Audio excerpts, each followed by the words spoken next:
Hey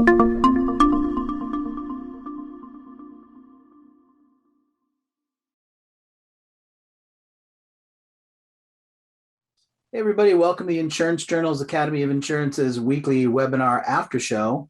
I'm your host, George, and joining us today is the director of the Academy of Insurance, Mr. Patrick Raitt, and also today's instructor, Hayden Kopser. And today's class was Modern Trends in High Net Worth Cyber Insurance.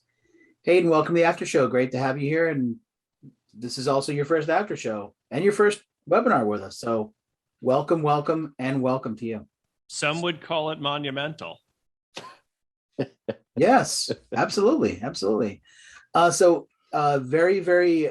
fact-filled, lots of stuff jammed into this webinar, lots of details, lots of things we really need to know, whether you're a high-end person or someone or an individual that's not a high-end person, but equally as important to know all these facts.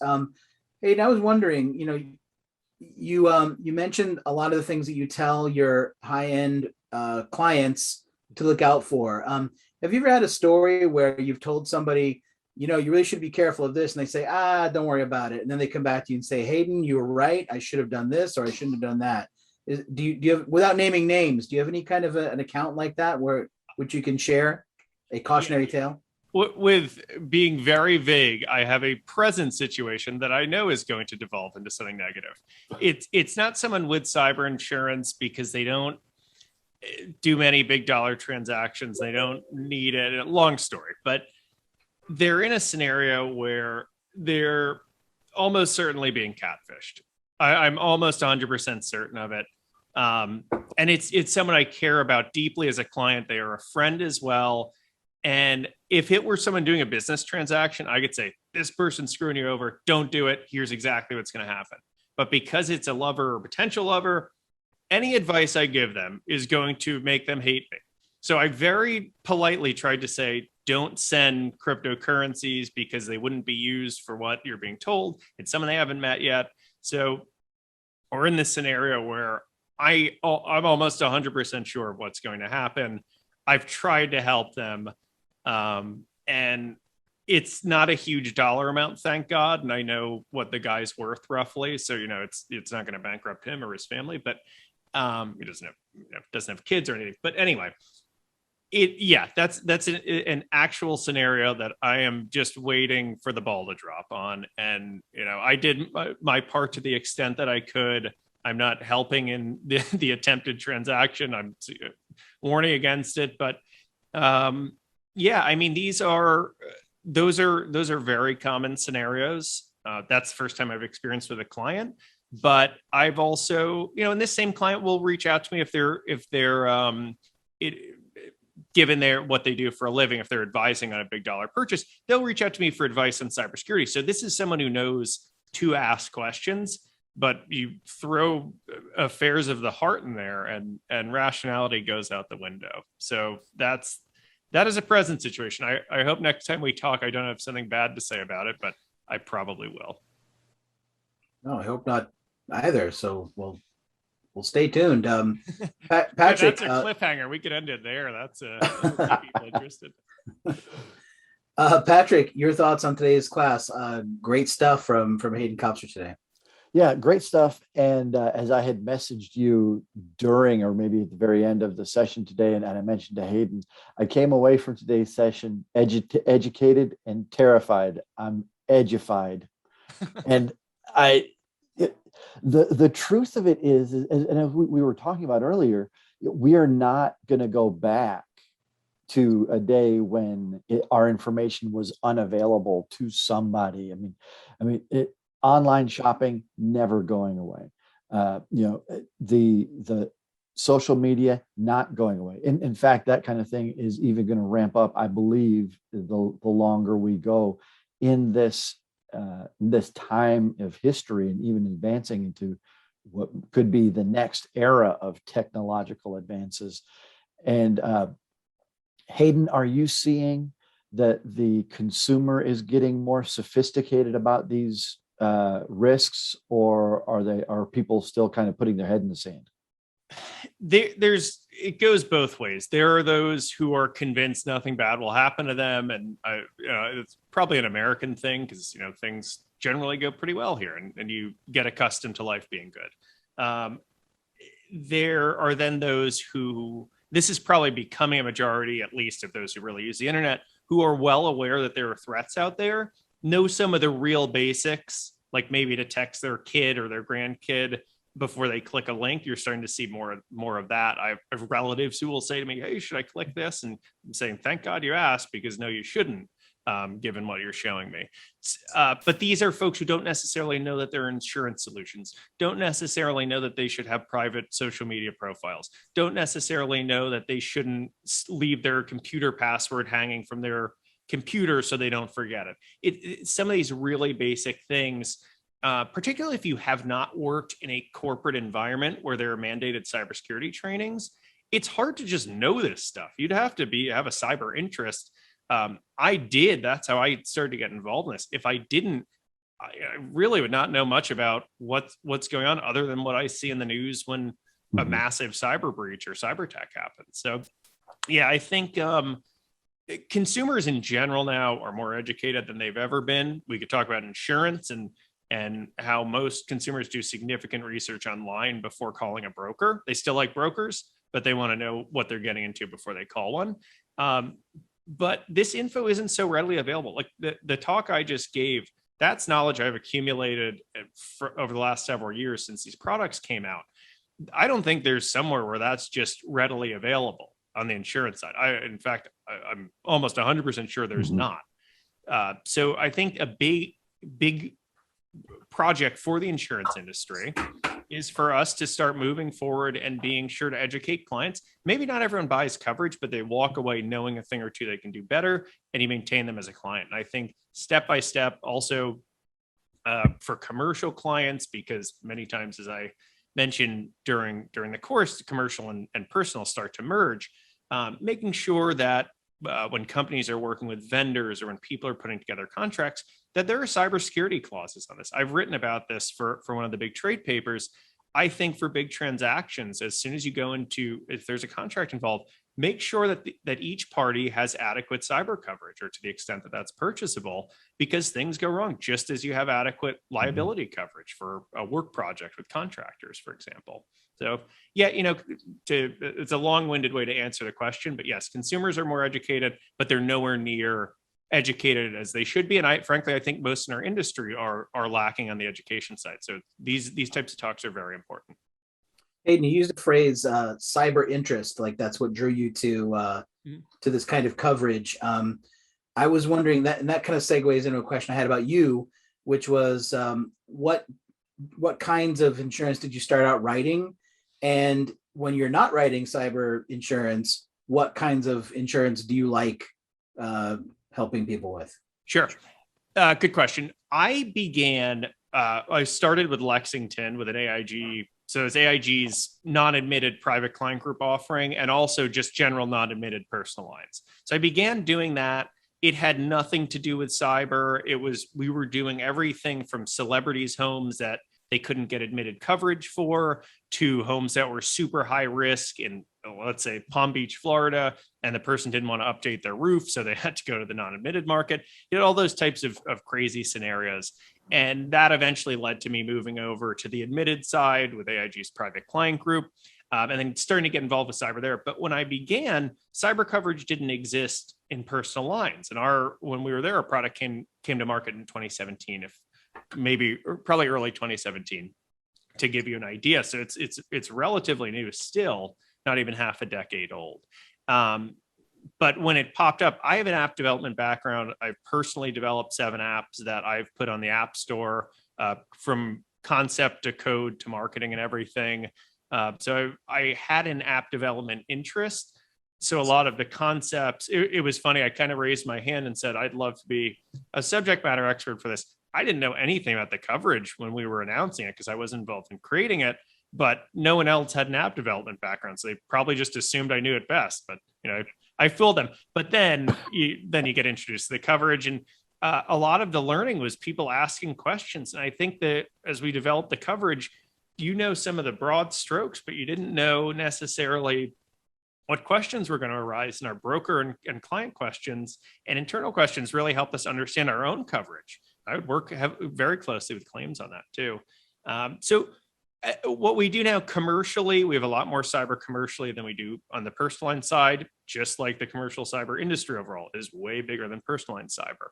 But cyber is a very important discussion in the overall high net worth package. So really what I love doing insurance wise is what I started out doing. That's insuring high net worth individuals and families. People, generally speaking, are underserved or poorly served by their brokers if they're high net worth. And you can tell by the numbers, a very small segment of what is considered to be the high net worth insurance market is actually with high net worth insurance carriers. And you see these situations where a young couple buys their first home for $200,000. And that's fine to be with one of the big name carriers that's not specializing in high net worth.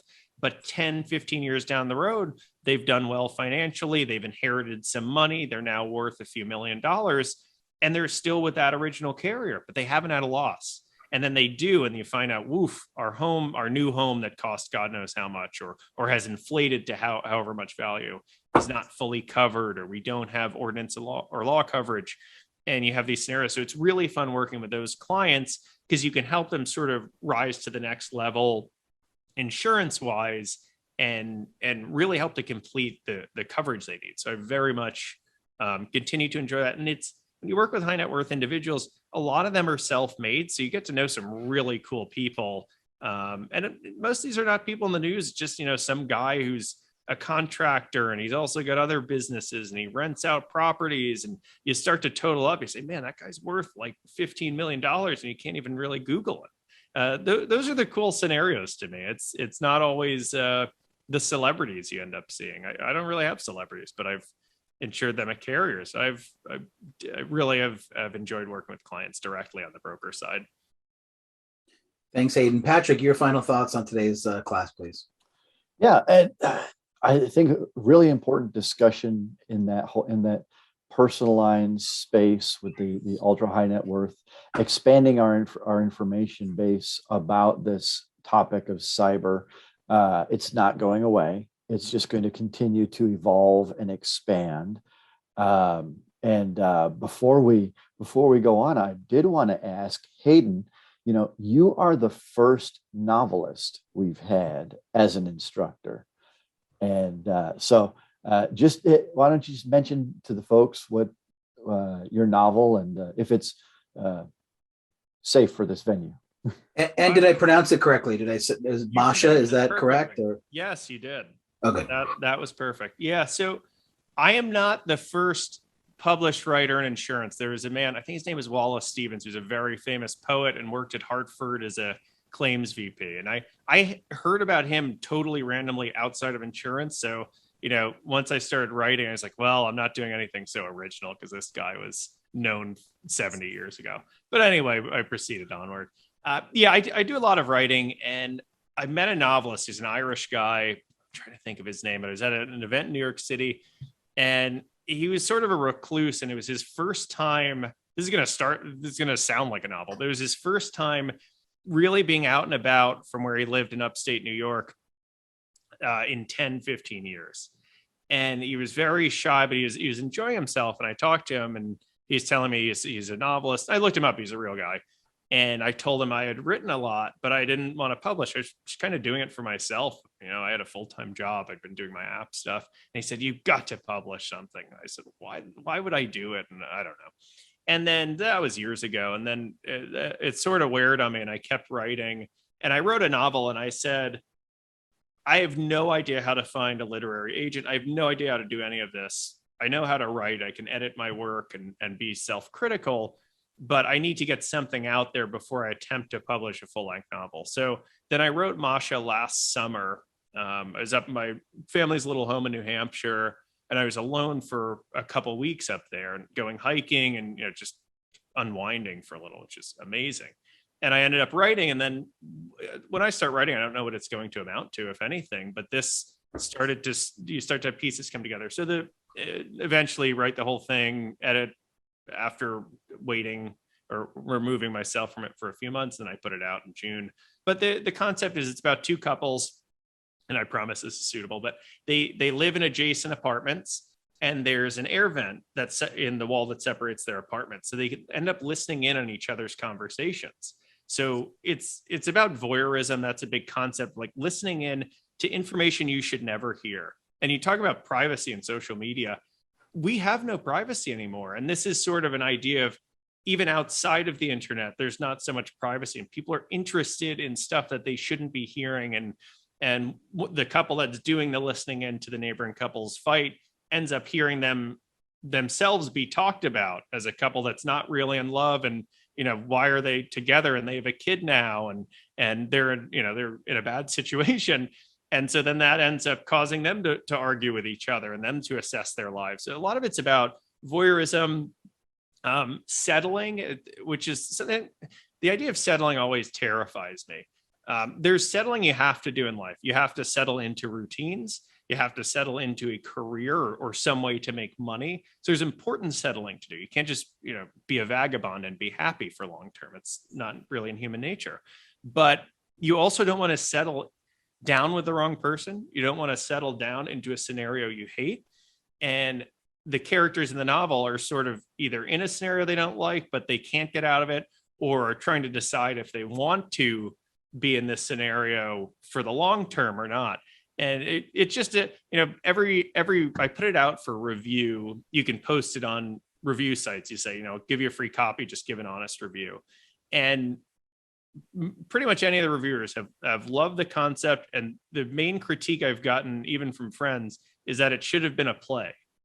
But I don't watch plays. I've never read a play. And so I'm not the person to write it. But if I ever find someone who's a playwright, I would gladly let them adapt it for the stage, because that appears to be what people think it should be. It's life is some of the other critiques. I think people wanted it to be longer, but I think they want it to be longer because they want it to have some ending that satisfies them. But I'm not one to lie to people. I don't think life generally has satisfying endings. Even good events, there's no happily ever after. Even the best marriage, you have arguments, you have disagreements, you have challenges. Someone, relatives die, people are struggling, someone loses a job. So to tell someone, hey, this couple lived happily ever after, this stuff went so well, I'm lying to your face, that would just be dishonest.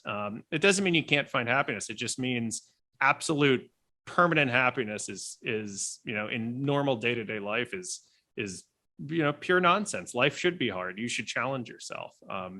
So yeah, that's generally what Masha is about. And it's about immigration. One of the carriers comes from Eastern Europe. One of the carriers, insurance is coming out, comes from Eastern Europe, and she's struggling to try and become an American, and she has, but she still has an accent. So there's still that aspect of her past that will never change, and so that's an aspect of the book. But I wanted to pack a lot, and I wasn't sure at first if it was long enough to publish, and then you find out that guys like Tolstoy have wrote The Death of Ivan Ilyich, and that's a short book, and The Metamorphosis is short by Kafka, and you realize if it's got information that's worth putting out, who cares about the length? And that's how I approached it. It was a very fun project, and I've self-published apps and developed apps. So putting a book together is not rocket science. It's just got to have, it's got to be nicely written. You got to really edit it.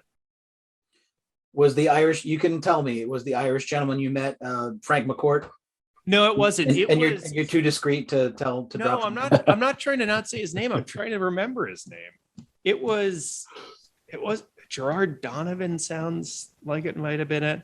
If I find it, I'll send you a note. I still have to read his book. I mean, he's written he was a professor. He wrote novels, and he's interesting. But he lives in upstate New York, and it was his first time around people in a long time, and he seemed to be handling it. But it makes you wonder, why was he, he was up there writing his books, I guess. But I heard a Camille Paglia, who's a really great writer, and she was saying that novelists need to be a good novelist, you need to continue. You need to have a normal job. You need to be able to go through the normal aspects of life, maintaining a home, dealing with the nonsense we all deal with. Otherwise, you become so esoteric that you get some novelists where they're barely even writing in English. It's like they're just so self-indulgent with what they're doing that they've forgotten the reader. They just want to be read to be viewed as intelligent and write for the critics. Like, why would you do that? Why would you write for people who are looking to critique you? That's an interesting endeavor to involve yourself in. But yeah, I think it was Gerard Donovan or George Sullivan.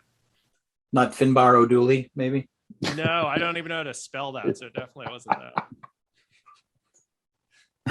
Just a little after show Irish related humor. That's all. Yeah, well, as you can tell by my incoming ginger beard, I have a little Irish in me. That's fantastic. Hey, thanks again for your debut class with us. We hope to have you back sometime, and if you're willing, it was a great class. So thank you so much for the subject matter, timely, your insight, your knowledge, everything. Really appreciate it. So thank you again.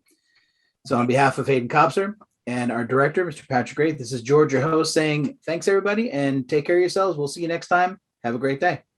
Thanks, guys. Everybody.